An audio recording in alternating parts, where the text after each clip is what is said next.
Не прекинува уништувањето на урбаната опрема во градот.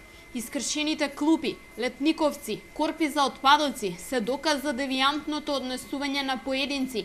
Штетите континуирано се санираат, но градоначалникот Чадиев апелира за што поголема грижа од страна на граѓаните.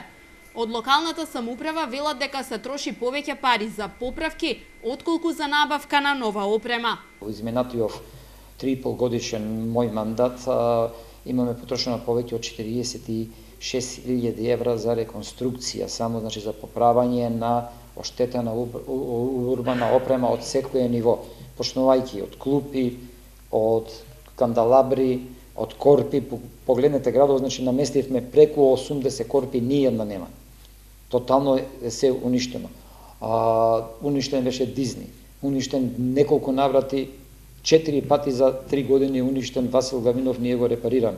Иако промената на лошите навики најмногу може да влие за зачувување на урбаната опрема, сепак локалната власт имаше и друг план. Надлежните набавија камери за видеонадзор, но истите не се поставени, бидејќи не дозволи Дирекцијата за заштита на лични податоци. На тој начин утврдиле дека се нарушува приватноста. Оној момент кога ќе добиеме дозвола, ние истиот момент ќе поставиме камери, камерите се тука. Истиот момент ќе поставиме камери. Очигледно дека добра ви е забелешката, во јануар, во најладниот месец, кај што температурите достигнува и до -20, некој го кршеше паркот пред Васил Гавинов. Не ќе да обвинам никого, меѓутоа суспектно е дека се крши она што е најубаво направено. Неретко се уништува и сообраќајната сигнализација, што представува опасност по безбедноста на возачите.